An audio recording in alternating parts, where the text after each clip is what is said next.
Greetings, ladies and gentlemen, and welcome to this latest edition of Tales from Outer Space. Hope you enjoy. One Last Fetch, written by JCB112. It all started out with a single treat, a word which we would eventually learn to mean the grace of the gods. This was their first gift of the divine. This small, unassuming rectangular shape was so out of place amongst the creatures, the foliage, and the flora of the forest that it had no true equivalent in our world. Indeed, this is what clued us into the nature of these beings, should their otherworldly figures not serve as proof enough of their divinity. These beings, who walked on 2 legs instead of 4, who stood higher than any amongst our pack, who strode across the land effortlessly in loud rumbling beasts of unimaginable power, who summoned instant death through thunderous lightning to those that would dare tarnish, let alone harm, their divinity, had chosen us as their acolytes, as their bestest boys, as they say in their tongue. Many in the forest did not see these beings, these 2 legs, as they would so blasphemously call them, as anything but a strange, new oddity. But that was because they were not chosen. That's because they had yet to have felt what we have felt, and what I had felt when serving the masters.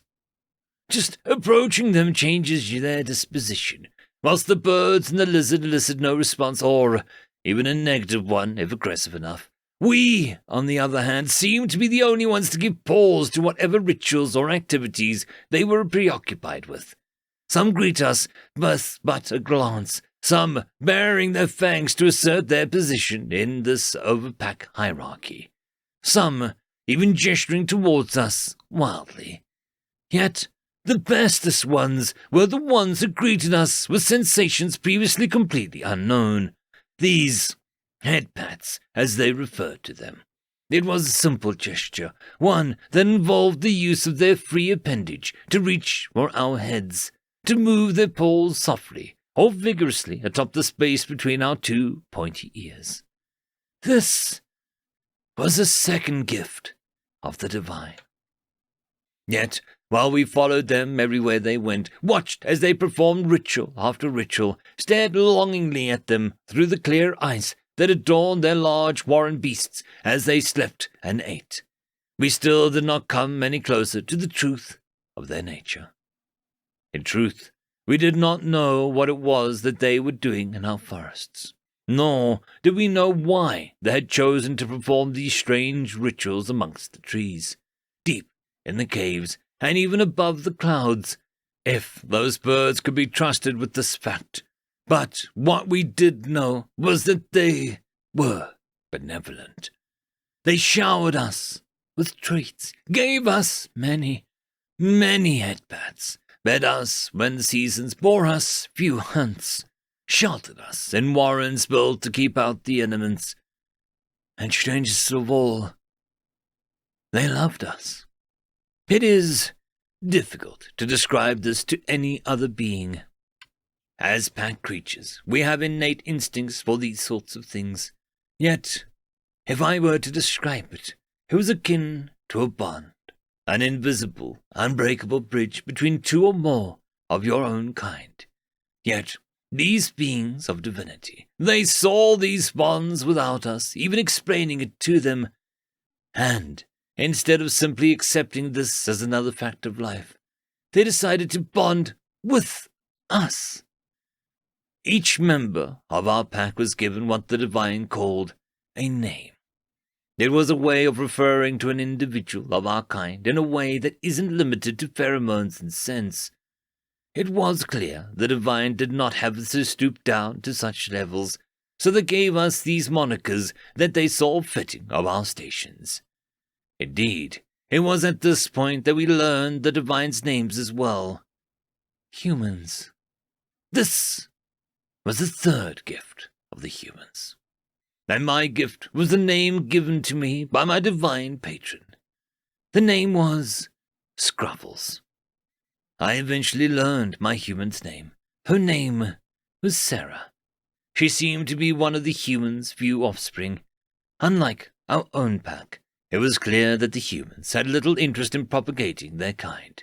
It was perhaps because of their immortality, as prior generations of our pack have observed the divine arrival 4 to 5 generations ago without any of the original arrivals showing any signs of aging.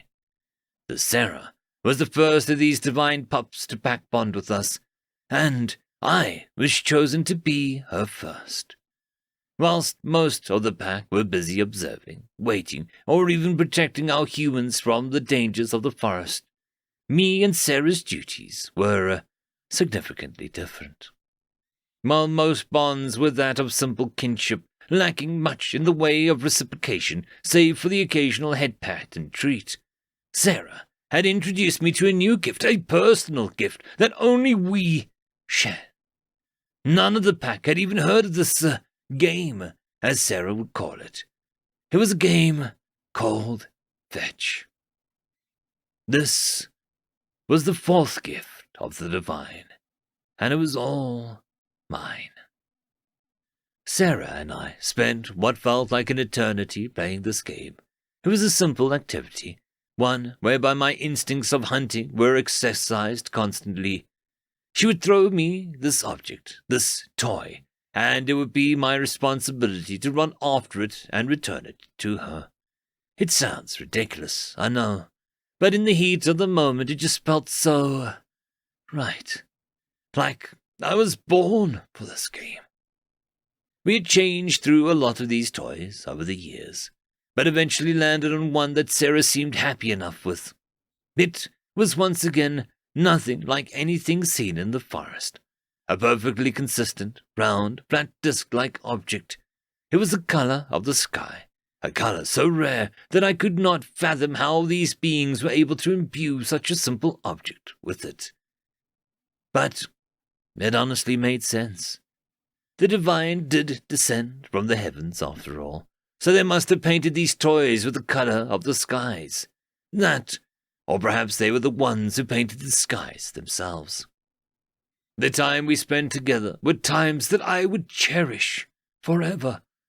It was a time where the warmth of the forest was still bountiful, a time where the river still flowed untainted and unhampered, a time where prey was bountiful enough, and where the humans would feed us if it wasn't. It was a time where I spent countless months, years, with Sarah. She would talk to me in the human tongue that I had slowly learned to understand, and I knew, if given enough time, could potentially one day mimic. The first words I understood were my name, and Sarah's name. Then it was the game called Fetch. Then it was all the different ways the week would play. She would say sit, and I would, sit. She would say beg, and I would dangle my 2 front paws in front of me before a treat was presented. She would say roll over, and this was where I experienced a new sensation. She called it belly rubs. This was the 5th gift of the humans. Yet there was one more lesson I learned from her, one lesson that I still carry with me. She taught me the word stay, and the word follow. Stay meant that I would remain still, awaiting her return.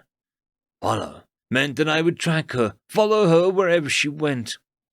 And it was on that faithful day, early one morning, as I woke to yet another morning under the dull grey sky, that Sarah approached me, huffing and puffing, cheeks completely red. This was the first time I'd seen her like this. This was the first time I've seen any of the humans in such a state.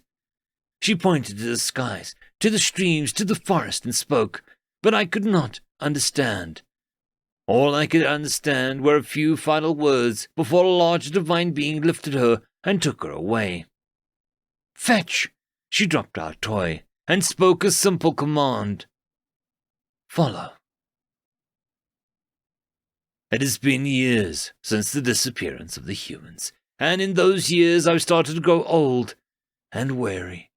The elements have not been kind to me, nor has the hunger and consistent lack of water. Where my fur was once proud grey coat, healthy and thick, it is now ragged and shaggy, patches of it torn off from desperate attacks by larger white-furred bears that roamed around these northern regions. I travelled beyond my pack's territory, beyond the forests, and even across the great mountains that we thought was the edge of our world. Many in my pack had called me insane for undertaking this fool's errand. They wished to reunite with the divine, wished to return to the days of old, yes, but they couldn't risk the pack. They couldn't risk taking us all along in the suicide run. So I decided to go alone. I had noticed the dying of the trees early on. I had noticed the tainting of the waters and the decline of the number of prey with each passing season. I knew better than to stay, and I knew I had a higher calling to answer to, even if it meant leaving the pack, even if it meant leaving the forest. I would follow, and I would return this toy to the little human, Sarah. Maybe this was what she was training me for. This was a divine premonition. Everything we did, from those long treks to the reinforcement of the fetch as a core part of our bond, was leading up to this long hike. Whenever my spirits threatened to give in, I would drop the toy that was almost always firmly wedged in my maw. I would look at it and see how it still shone in the few rays of sun that penetrated the now darkened skies. I could see my own reflection in it, my now almost unrecognizable disheveled state, a stark contrast to the frisbee that still remained almost completely untouched by the passing of time. In it, I could see the little human. In it, I could still remember the days when the head pats were plentiful and the treats were handed out freely. In it, I could still feel the pack bond, that love between a master and their loyal friend, their bestest friend.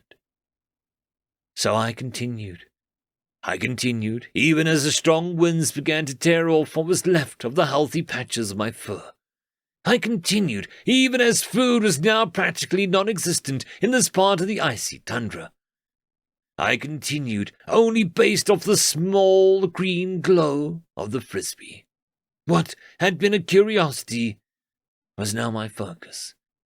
I was convinced it glowed brighter as I approached Sarah. It had to. It couldn't just be my own imagination. I continued for as long as I could, until, finally, my legs gave in, and I could walk no further. I tried moving my legs. I honestly did, but they wouldn't move. I couldn't feel anything. This numbness would eventually spread further as I lay there in the snow, as I stared ahead at what seemed to be lights in the far distance. I knew it was impossible, though. It was night-time, and light just didn't exist. Unless it was Scruffles. I heard a voice in the far distance, and the low hum of the humans, great metal beasts. I did it! I was here, yet my eyes were heavy, and I just felt so incredibly tired. I held out for as long as I could, however. I held one eye open while another closed, panting, trying to feel something, anything, to avoid the encroaching darkness. I didn't know how long I'd been waiting, but what I saw in front of me wasn't the same Sarah from all those years ago. This human was larger, taller, not as tall as the rest of the mature humans, no, but certainly taller than the pup that had bonded with me so long ago. Oh God, is that... Before she could continue, I was able to drop the frisbee from my maw, using the tip of my nose with the last few ounces of energy that I had left to nudge it closer towards my human. I did it. I followed, and I accomplished my goal. I got to play fetch one last time. Sarah looked out the window. The skies above the planet had finally cleared up for the first time in over 20 years. Coming back here was difficult. But it was what her whole life had been leading up to after the sudden departure from this world all those years ago. She stepped off the shuttle, walking for a good 100 or so meters before stopping cold in her tracks. It was there that she saw it, the small mound of rock sticking out against the nothingness of the cold, barren tundra. She knelt down next to it, her hands trembling, as she reached out to touch the frozen stones. "Hey, buddy."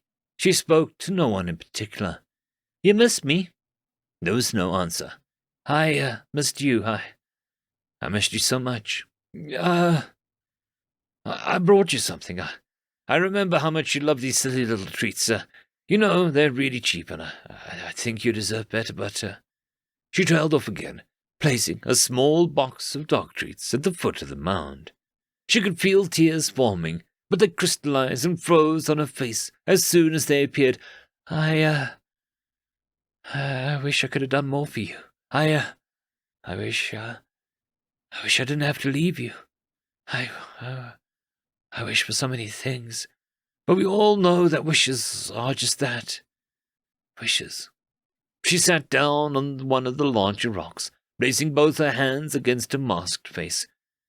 But at least you were happy in the little time we had together. She attempted to reason with herself, but it didn't work. But you know, I've tried so hard. Her voice began to break, hitching between gasps, between each difficult breath. After you died, nothing was the same. I didn't know what it meant to lose, to...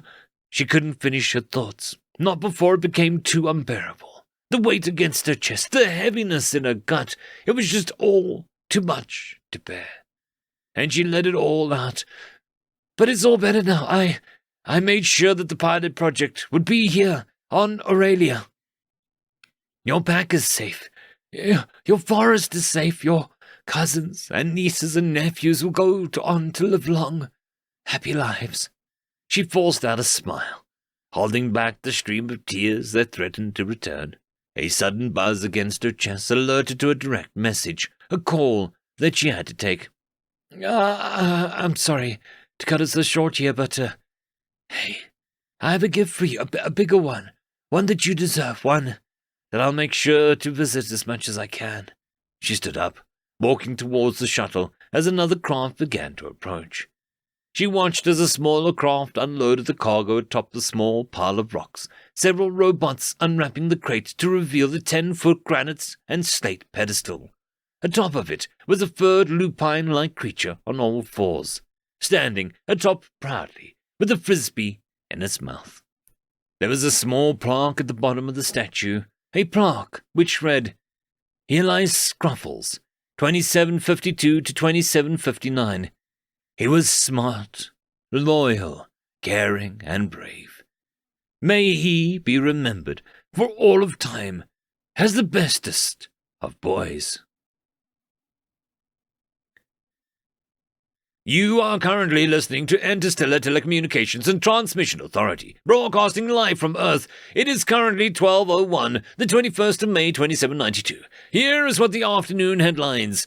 At 9 a.m. United Nations Standard Time, the once controversial Ecosystem and Environmental Preservation Act was passed into law by the United Earth Parliament and the offices of the President and Chancellor of Greater Seoul. These acts, championed by the prominent environmentalist Professor Dr. Sarah Cyrillik, is set to radically alter Earth's involvement in the development and preservation of any unclaimed and uninhabited life-bearing worlds. In a press release immediately following the ratification of the EEPA Acts, Dr. Sarah Cyrillik had this to say. It is imperative that we follow through with our now legal obligations. The passage of this act is but one victory in a long list of actions that we need to check off if we are to see its intents and goals to completion. Many critics point the act's strange financial overreaches, such as the procurement of 50,000 credits worth of funding for a vanity project on Aurelia, consisting of a statue and a plaque. End of story. I would just quickly like to thank the T5 channel members and patrons: Caspar Arnholtz, Cam Maxwell, Barkey, It's Difficult to Pronounce, Lord Azrakul, and Arcadian.